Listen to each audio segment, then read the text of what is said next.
Jésus prit mon péché car il m'aime. Je compris alors son amour. Je reçus mon sauveur en moi-même. Et je fus délivré ce jour. Chante gloire, chante gloire, chante la gloire du roi des rois.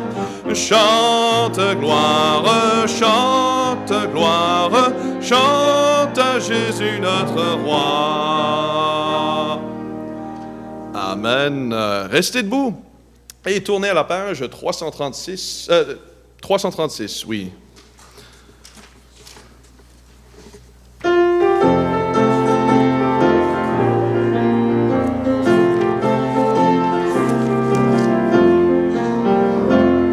Quand sur l'ordre du Seigneur bientôt les tombes s'ouvriront, et pour nous le grand matin se lèvera. Quand heureux près du Sauveur les élus se retrouveront, et le grand appel enfin retentira. Quand là-haut, dans le ciel même, se fera l'appel suprême par Jésus que mon cœur aime. Je le sais, lui, gloire à Dieu, je serai là. En ce jour si merveilleux, les morts en Christ se lèveront. Pour l'éternité, Jésus les recevra. Triomphants et glorieux, ces rachetés apparaîtront, et le grand matin retentira. Quand là-haut, dans le ciel même, se fera l'appel suprême. Quand Jésus, que mon cœur aime, je le sais, lui, gloire à Dieu, je serai là. Sans relâcher d'un seul cœur, détaillant tous en ces bas lieux, car bientôt le jour de grâce finira. Le repos et le bonheur nous sont réservés dans ces lieux, où le grand appel enfin retentira. Quand là-haut, dans le ciel même, se fera l'appel suprême par Jésus que mon cœur aime. Je le sais, lui, gloire à Dieu, je serai là. Amen. Vous pouvez vous asseoir pour commencer ce matin. Frère Jean-Yves, est-ce que tu peux nous mener dans la prière, s'il te plaît? Avec l'absence de notre pasteur, on va faire les choses un petit peu différentes. Mais les enfants, si vous pouvez courber vos têtes. Et frère, allez-y. Mon Père éternel, quel bonheur d'être ici assemblé pour t'adorer, te prier, pour être instruit de ta parole. C'est tout un privilège que tu nous offres à nous faire la vie comme sauveur, comme maître. Père, puisses-tu toucher nos cœurs, qu'on puisse vraiment profiter de ce bon poste spirituel. Père, il y a aussi une tristesse qu'il y a dans nos cœurs, c'est que on voit tout ce que tu bâtisses ici devrait être surchargé de monde pour entendre et profiter de tes beaux présents. Père, on t'adore de tout notre cœur, que tu puisses susciter la foi dans ceux qui te connaissent. On est conscient que les jours tirent à sa fin sur la maison des jours, qu'on puisse faire des visites, partager ce précieux salut à tous ceux qui ne connaissent pas. Mais Père, on est heureux de ce que notre temps nous est réservé parce que Christ va super maîtriser son sacrifice parfait, le seul sacrifice possible pour nous amener à quoi nous réconcilier. Puisque accompagné par que Franck avec la parole, et on dit qu'il a toute la puissance entre les mains parce que c'est ta parole qui l'a vérité, en notre précieux sauveur. Amen. Amen. Donc, ce dimanche, notre pasteur est encore en Floride. Il va être de retour avec nous la semaine prochaine. Donc, soyons en prière pour la sécurité de leur route. C'est quand même... je ne sais pas s'ils ont pris l'avion, sais-tu, Marina? Ou est-ce qu'ils ont chauffé? Okay, bon. Il me semble qu'ils ont chauffé pour aller descendre jusqu'en Floride. Donc, soyons en prière pour la sécurité sur la route. C'est un bon nombre de kilomètres à faire. On a une requête en ce moment pour l'Institut biblique. Si je comprends, à Averty, on est au-dessus de 50 en ce moment, ce qui est la limite de ce que nous avions pour les chaises. Donc, il faut trouver une solution au niveau de ça. Donc, il n'y a pas de place autrement pour qu'ils s'assisent pendant l'Institut biblique là-bas au Congo. Donc, soyez en prière pour trouver une solution à ça. Puis, pour les anniversaires, de ce que je comprends, Monsieur et Madame Doyon, cette semaine, Alain, il a insisté à ce que je le mentionne. Donc, ne me blâmez pas, c'est à cause de Alain. Donc, je ne sais pas s'il y a quelqu'un d'autre. Lui, il m'avait mentionné juste ça. Est-ce qu'il y a la fête à quelqu'un? Oui, il y a Mia Mendoza. Pour le 19 août. Le 19 août. C'est cette semaine, le 19, je pense, donc. T'as failli échapper, mais on l'a eu. Do you know anniversaire heureux? How we sing it? Alors, chantons anniversaire heureux. Anniversaire heureux, sois fidèle à Jésus, que sa grâce et son amour t'accompagnent toujours. Amen. On va avoir un spécial et on continuera le chant juste après. Allez-y.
Alors, on va continuer ce matin avec le numéro 272.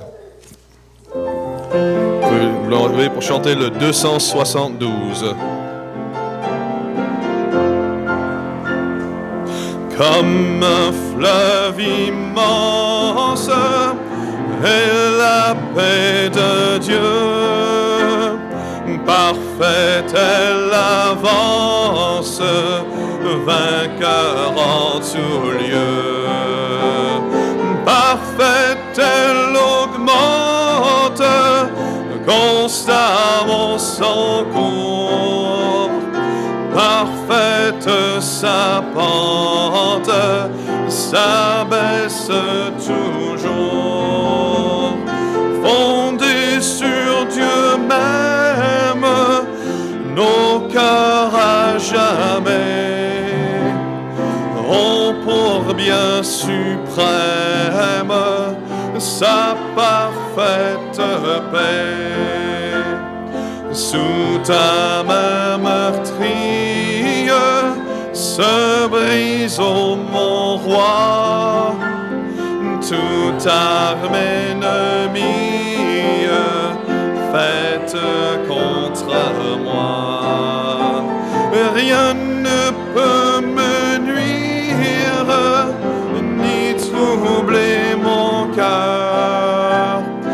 Tu veux me conduire, tu seras vainqueur. Fondé sur Dieu même, nos cœurs à jamais ont pour bien suprême sa parfaite paix. Tu traces ma voie, j'y marche avec foi. L'épreuve et la joie me viennent de toi. Cadran de nos vies marque chaque jour les heures bénies du soleil d'amour. Fondés sur Dieu même, nos cœurs à jamais ont pour bien suprême sa parfaite paix. Océan de gloire, paix de mon sauveur, gage ta victoire, trésor de bonheur. Ta grâce infinie coule en nuit et jour, inonde ma vie de vagues d'amour. Selon sa promesse, ô Jésus mon roi, je trouve sans cesse paix parfaite en toi. Amen. Vous pouvez vous asseoir. On va aller directement au spécial. On va voir le spécial, puis par la suite, les enfants pourront descendre avec Madame Marina.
Merci pour le spécial. Encore une fois, ça c'est Mathieu, donc le mari d'Angela, je l'ai encore vite, la sœur jumelle de Marina. Donc on est très heureux de les avoir avec nous ce matin. Ce matin, en attendant que les enfants descendent, si vous pourriez tourner dans vos Bibles à Genèse chapitre 39.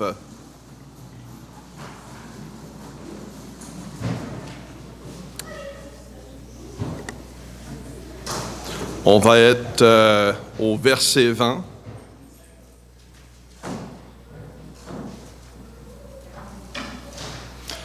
Genèse 39, verset 20. C'est écrit ici dans la parole. Et le maître de Joseph le prit et le mit dans la forteresse, lieu où les prisonniers du roi étaient enfermés. Il fut donc là dans la forteresse. Mais l'Éternel fut avec Joseph, et il étendit sa bonté sur lui, et lui fit trouver grâce aux yeux du commandant de la forteresse. Et le commandant de la forteresse remit entre les mains de Joseph tous les prisonniers qui étaient dans la forteresse, et tout ce qui s'y faisait. C'était lui qui le faisait. Le commandant de la forteresse ne revoyait rien de tout ce que Joseph avait entre les mains, parce que l'Éternel était avec lui, et que l'Éternel faisait prospérer ce qu'il faisait.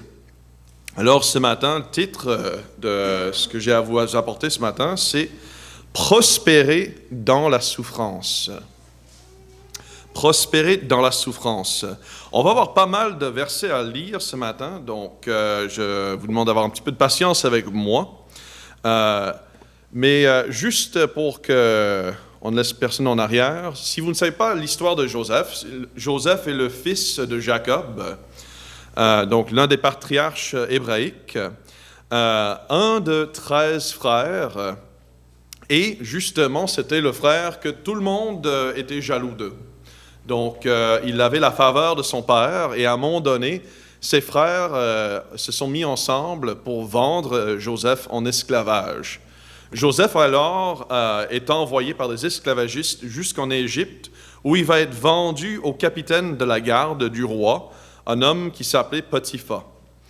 Et dans la maison de Potiphar, Joseph va servir Potiphar jusqu'à être donné en position de très grande honneur, malgré le fait que c'est un esclave. Malheureusement, par contre, il va attirer l'œil de la femme de Potiphar. Et cette femme-là va le traiter injustement et va mentir du fait que Joseph, par la suite, va être jeté en prison. Et c'est là qu'on le retrouve ce matin. Donc Joseph, premièrement, n'a rien fait contre ses frères, a été vendu en esclavage, mais maintenant, dans la maison de Potiphar, en Égypte, va être maltraité et envoyé en prison pour quelque chose qu'il n'a rien fait. Mais malgré ça, comme on lit ici, le Seigneur était avec Joseph.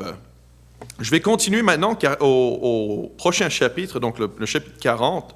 Après ces choses, il arriva que les chansons du roi d'Égypte et le panetier, donc c'est-à-dire le majordome, les chansons, et le panetier, simplement, ça aurait été la personne en charge de faire cuire le pain pour le roi, offensèrent leur seigneur, le roi d'Égypte.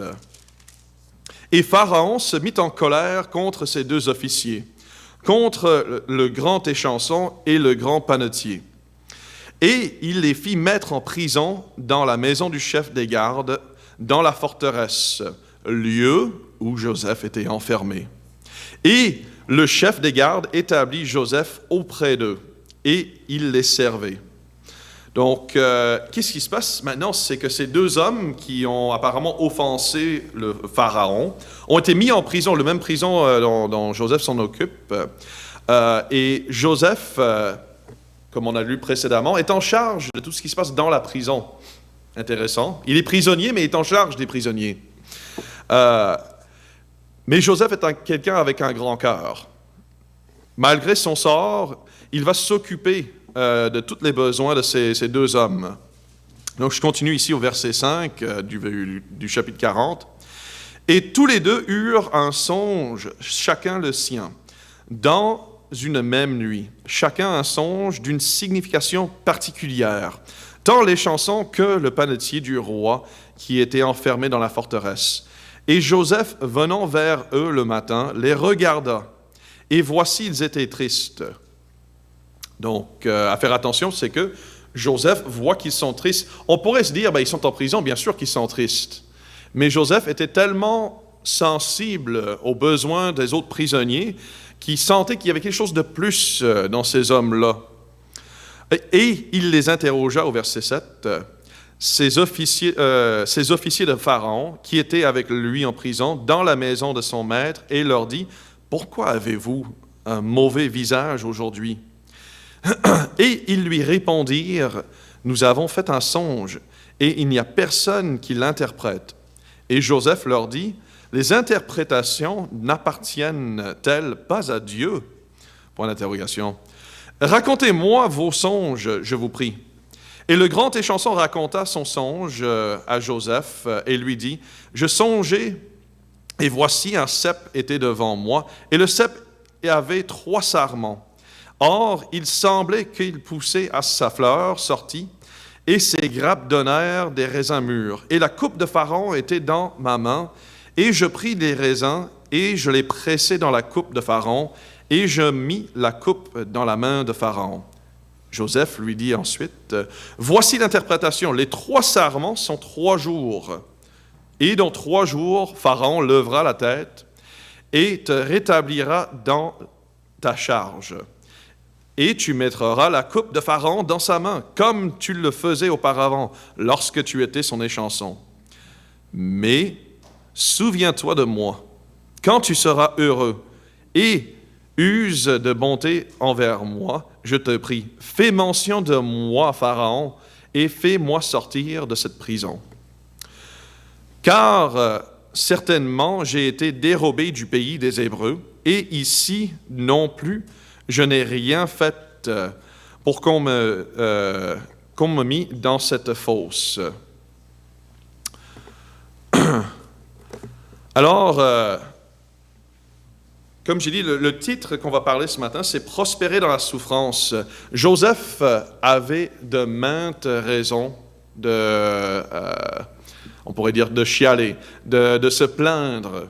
Il avait maintes raisons d'avoir une colère contre, premièrement, ses frères, sa famille, et maintenant contre son nouveau maître, Potiphar, qu'il avait mis injustement en prison. On pourrait même dire, il aurait des raisons pour être en colère contre Dieu même. Dieu, pourquoi tu permettrais ceci? Je suis quelqu'un, et dans la Bible, il n'y a aucune mention de mauvais faits, de péchés ou de choses mauvaises que Joseph aurait faites. Alors, pourquoi est-ce qu'il se retrouve dans cette situation difficile, renié, rejeté, vendu en esclavage? Pourtant, ce n'est pas l'attitude, ce n'est pas le caractère de Joseph.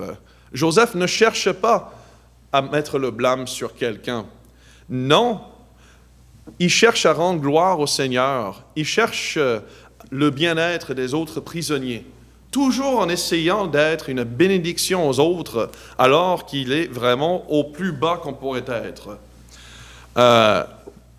C'est important, en parlant de nous-mêmes, dans notre souffrance, en tant que chrétien, en tant que personne avec foi en Jésus, de garder notre témoignage, de ne pas commencer à vouloir être méchant. Certes, Joseph n'aurait pas été donné même les peu de bénédictions qu'il avait en prison s'il était déjà méchant ou amer. C'est contraire un peu à nos tendances humaines. On cherche, je parle de moi-même, mais en général, on cherche tout le temps des chances à remettre le blâme d'un mauvais sort sur d'autres personnes. Averti et moi, on avait parlé beaucoup souvent de la culture très spécifique là-bas. Et lui, tu m'en voudras si je prononce ça mal, mais les Nasa, donc le tribu local, ils ont une culture qui met le blâme de toutes les mauvaises choses qui pourraient vous arriver. C'est dû à quelque chose d'autre. Vous êtes malade, ben, c'est qu'une arrière-tante en veut à vous. Un ancêtre ou un fantôme est en colère auprès de vous. Vous avez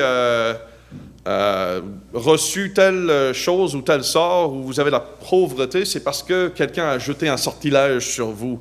Ou bien même, vous-même, vous avez mal fait, vous avez péché. Il y a toujours quelque chose, une raison à ce qui nous arrive de mauvais. Aujourd'hui, j'ai une crevaison dans ma voiture. Ben, sûrement qu'il y a quelqu'un qui m'en veut quelque part. Donc, j'ai un mauvais sort à cause de ça. Ça, c'est en Afrique. Mais nous sommes très semblables ici. Mes enfants. Olivier, qu'est-ce qui se passe? Ah, ben c'est Charlotte qui a fait ça. Charlotte, pourquoi tu as fait ça? Ah, c'est à cause d'Olivier. C'est jamais la faute à soi-même, c'est toujours la faute de l'autre quand on parle de mes enfants. Toujours chercher, j'essaie de comprendre une histoire, je trouve mes deux enfants en pleurs, puis j'apprends que Charlotte a frappé Olivier, puis Olivier, lui, s'est fâché, il a donné un coup de pied à Charlotte, mais pourquoi est-ce qu'on est arrivé là? C'est parce que chose a fait, on n'assume jamais. Mais on ne parle pas nécessairement d'assumer ici, on parle simplement, plutôt que de chercher à tout le temps mettre le blâme sur quelqu'un, réfléchissez plutôt sur le sort que vous avez et regardez plutôt ça comme une chance. Le problème dans cette situation, c'est que vous mettez tout le temps l'emphase sur vous-même. « Oh malheur à moi! Oh malheur, qu'est-ce qui m'arrive? Ma crevaison. Je suis malade. » Et vous manquez, en faisant ceci, l'opportunité dans ce cas-là d'avoir le témoignage que cette souffrance, avant tout, c'est une chance de goûter au réconfort du Seigneur. Et en vous concentrant à ce que le malheur que quelqu'un d'autre vous a fait, ou bien de votre péché qui en fait le sort, c'est vraiment inutile de penser à le pourquoi, qui m'a vendu en esclavage, si on était dans le cas de Joseph, et faites comme Joseph, et cherchez à goûter au réconfort du Seigneur. Parce que même, comme on a vu au verset 21 du chapitre précédent, même en prison, la parole nous dit que le Seigneur était avec Joseph. Même selon tout son sort, il était capable de goûter à la relation et de continuer sa relation avec le Seigneur. Et le Seigneur l'a béni. Le Seigneur ne l'a pas sorti de prison tout de suite, non. Il l'a laissé en prison, et c'est en prison que là, Joseph est capable de goûter à ça. Je pense que je vais rester à l'idée de la crevaison. Si vous êtes tellement fâché et tellement offensé du fait que vous avez roulé sur un petit clou qui a fait une crevaison dans votre tailleur, et cette crevaison vous a gâché la journée, que vous n'avez pas été capable de vous rendre à votre commission ou votre rendez-vous, vous avez manqué votre game de hockey parce que vous n'avez pas pu monter à Québec à temps, en vous concentrant sur le malheur ou le pourquoi, vous allez gâcher peut-être le réconfort et une chance au travers de ça de faire soit appel au Seigneur ou de rendre gloire pour les autres choses qu'il vous a faites. Dans le cas de Joseph, encore une fois, c'est qu'il a été capable de témoigner de la bonté du Seigneur malgré le fait qu'il était en prison. Paul, lui, avait, on lit dans le Nouveau Testament, il avait une infirmité. On n'explique pas exactement qu'est-ce que c'était cette infirmité, mais on sait juste qu'il se sentait très mal constamment. C'était très difficile pour lui. Mais il disait justement, il rendait gloire au Seigneur parce qu'il avait quand même toujours la présence du Seigneur dans sa vie et ça lui ça lui, on ne peut pas dire rappeler, mais ça lui permettait de se rappeler que tous les jours, il avait une chance de se rapprocher du Seigneur et d'en faire part de sa souffrance avec le Seigneur. Et ce partage de soi-même, de sa souffrance, de sa situation avec le Seigneur, c'est ça qui fait que on a une chance de bénéficier du réconfort. Un autre exemple, Charlotte a tendance à se faire mal tout le temps. Que ce soit elle se brise un ongle ou qu'elle frappe le pied quelque part, et c'est toujours un drame pour elle. Toujours un grand drame. Qu'est-ce qu'elle fait par la suite? Elle se met en pleurs, elle vient toujours voir papa ou maman. Elle vient dans les bras de papa ou maman. Dans ce cas-là, qu'est-ce qui se passe? C'est qu'une fois dans les bras de papa, elle ne se concentre plus sur ce qui lui a fait de mal. Bon, pas pour longtemps. Là, elle a le confort de papa qui l'entoure de ses bras, lui donne sa chaleur et lui dit que ça va bien aller. Si ce n'était pas pour l'événement qui a donné la douleur ou le drame, il n'y aurait pas cet échange de chaleur entre Charlotte et ses parents. Donc, le premier point, simplement, c'est de garder votre témoignage dans la souffrance et tournez-vous, je rajoute en fait, vers le Seigneur, parce que c'est une chance de bénéficier de sa présence et de sa bonté. Mais ceci nous mène au deuxième point. Ceux qui souffrent sont plus ouverts à ceux qui souffrent. En dépit du fait que Joseph était un prisonnier injustement, sa première réaction, c'était de chercher à donner de l'aide et des soins aux autres prisonniers. Plutôt que de se concentrer sur son sort au malheur à Joseph, Joseph ici cherchait à venir en aide aux autres prisonniers qui étaient dans le prison. Au point où il savait la différence, il savait quand ils étaient vraiment troublés. Et c'est là qu'il était capable de venir vers ces deux hommes, ces deux officiers du roi, et de voir qu'ils étaient vraiment, vraiment troublés par quelque chose de profondément choquant. Il n'aurait pas été capable de faire ça s'il était encore concentré sur son propre sort. Parce que quand vous êtes justement concentré sur vous, vous manquez la souffrance des autres, auxquels vous pourriez venir à leur aide. Et justement, pour eux, ils vont être plus ouverts à un prisonnier qui s'en vient vers eux pour leur bien-être que le capitaine de la garde. Parce que vous êtes tous les deux prisonniers. Il y a un rapprochement qui se fait. Et on a parlé justement dans le point précédemment que la souffrance et le malheur sont des chances pour chacun d'entre nous de goûter aux bontés du Seigneur. La souffrance des autres, c'est une chance, notre souffrance est aussi une chance de faire goûter la bonté du Seigneur avec d'autres personnes qui souffrent, qui ne connaissent pas le Seigneur, qui n'ont pas l'idée qu'ils peuvent se tourner vers le Seigneur. Justement, la première des choses, la réaction de Joseph, c'est, en entendant qu'ils ont fait un mauvais rêve et ils ne savent pas l'interprétation, Joseph dit, ben justement, toutes les interprétations appartiennent à qui? Ils appartiennent à Dieu. Il les dirige directement vers la personne réelle qui apporte la bonté et le confort, vers le Seigneur.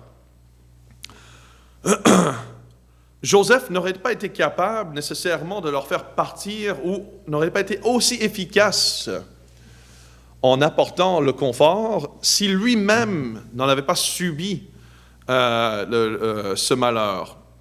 Donc ça lui rend plus apte.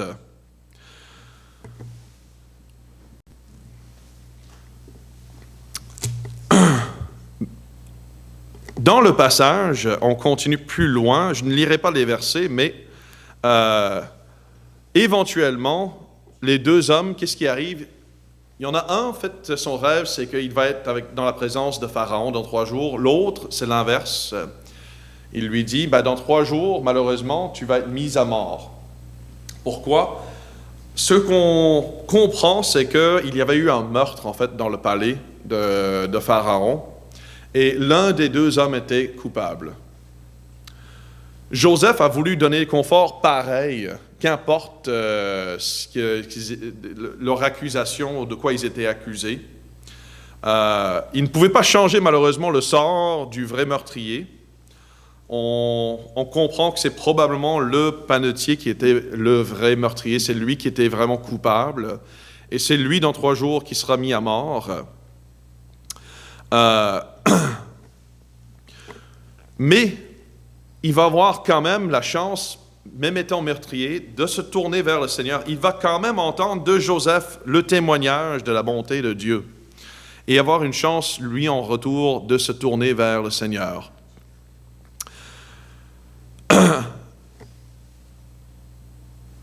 Quelque temps par la suite, après être relâché de prison, le majordome, donc c'est-à-dire celui qui a été relâché de prison, qui s'occupe du Pharaon, va parler de Pharaon. Il va l'oublier au début, mais Pharaon va avoir aussi un mauvais rêve, tout comme le panetier et les chansons. Et là, Pharaon va faire sortir Joseph de prison pour faire l'interprétation de son rêve. Bien entendu, Joseph va donner la bonne interprétation, mais au travers de ça, maintenant dans la grâce, dans la bonté de Pharaon, il va continuer à garder son témoignage, de rendre gloire à Dieu et de faire part de la bonté de Dieu auprès premièrement de Pharaon et au peuple de l'Égypte. Éventuellement, oui, Joseph va devenir absolument riche et très puissant, jusqu'au point d'être aussi puissant que Pharaon lui-même. Et Pharaon va carrément donner le contrôle de l'empire au complet à Joseph. Vous pouvez lire la suite de l'histoire, c'est juste dans le chapitre d'après. On n'a pas assez de temps pour le faire aujourd'hui, malheureusement. Mais c'est ce qui se passe. Joseph, oui, va être très riche à ce moment-là. Il va avoir tout ce qu'il aurait pu rêver d'avoir. Il va être capable de sauver l'Égypte, il va être capable de sauver sa famille.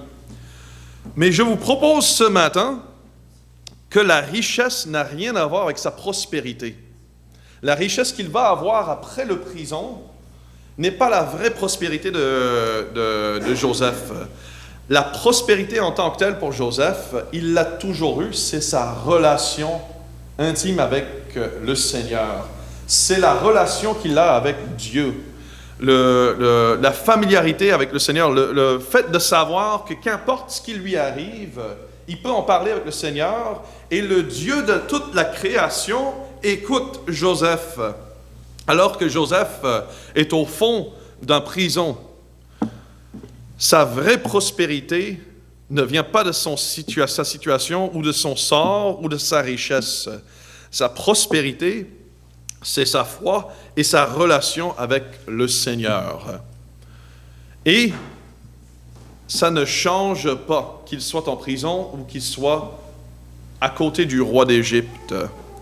Ce matin, ce que je veux finir avec le dernier point, c'est que la prospérité est rendue à tous au travers de la foi du chrétien.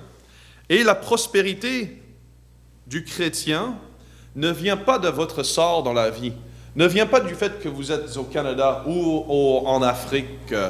Votre prospérité ne vient pas nécessairement du fait que vous êtes capable d'avoir du pain tous les jours sur la table, mais du fait que, qu'importe qui vous êtes, que vous soyez un enfant au Congo, que vous soyez quelqu'un en milieu de la toundra en Alaska, ou que vous soyez ici en Beauce, vous êtes un enfant de Dieu et vous avez accès, pareil comme Joseph, au Créateur de tout l'univers, la personne qui a créé chacun d'entre vous. Vous avez accès à lui faire part de votre souffrance, de votre malheur. Vous avez accès à avoir une relation directe avec lui. Pareil comme Charlotte qui est capable de courir et venir à papa quand quelque chose de mal lui arrive, vous pouvez courir, n'importe qui vous êtes, à votre Seigneur. Et aussi important, en refusant de vous concentrer sur votre malheur, sur votre sort, vous êtes aussi capable de partager cette prospérité avec le monde. Vous êtes capable de partager la vraie richesse, la vraie bonheur, la vraie bonté, en faisant part avec les autres et ceux qui souffrent grâce à votre foi et à votre relation avec le Seigneur. Donc ce matin, simplement, je veux vous laisser avec ce message, c'est que ne prenez pas votre malheur, votre souffrance, que ce soit la maladie, les problèmes fiscaux, les relations difficiles avec la famille, la rejection, peut-être même le blâme injuste. Ne prenez pas ça en regardant pourquoi, mais plutôt regardez ça, c'est quoi la chance que j'ai d'en parler avec le Seigneur et de goûter, c'est quoi plutôt le réconfort que le Seigneur va m'apporter au travers de ceci, et quel est le confort que je vais être capable d'apporter à quelqu'un d'autre grâce à mon malheur. Prenez le temps de regarder ces choses comme Joseph, et même dans votre prison, vous allez être capable d'avoir la bonté et ce monde aussi. Et un jour, oui, on va être à côté du roi, comme l'image de Joseph. Un jour, on va être auprès de Jésus, sans aucune souffrance. Mais je vous dis que cette même prospérité que vous aurez dans ce temps-là, vous l'avez déjà ici. Prions ce matin. Merci, Seigneur, de nous donner ta parole. Merci, Seigneur, de ta grâce et ton intérêt pour chacun d'entre nous. Aucun enfant n'est trop petit ou trop égaré pour être hors de ta vue, Seigneur. Merci de ta patience et de ton égard envers chacun de nous. Et le fait que tu ne lâches jamais. Tu es toujours là en attendant qu'on se tourne vers toi. Je prie ce matin, Seigneur, que tu nous permets de comprendre que tu as toujours été là et que si il y en a qui ne comprennent pas, Seigneur, pourquoi les choses arrivent telles, je prie, Seigneur, que tu tournes leur visage premièrement vers toi, mais aussi vers le bien-être qu'ils peuvent faire, le travail que tu es capable de faire au travers d'eux. Et je prie que tu bénis le reste de ce dimanche et de notre semaine. Et c'est en nom de Jésus-Christ que je prie. Amen. Et avec ça, on va avoir terminé. Donc, encore une fois, le pasteur Alain sera avec nous à partir de la semaine prochaine. Et comme j'avais dit avant, restez en prière pour le voyage et pour le reste de la semaine. Que Dieu vous bénisse.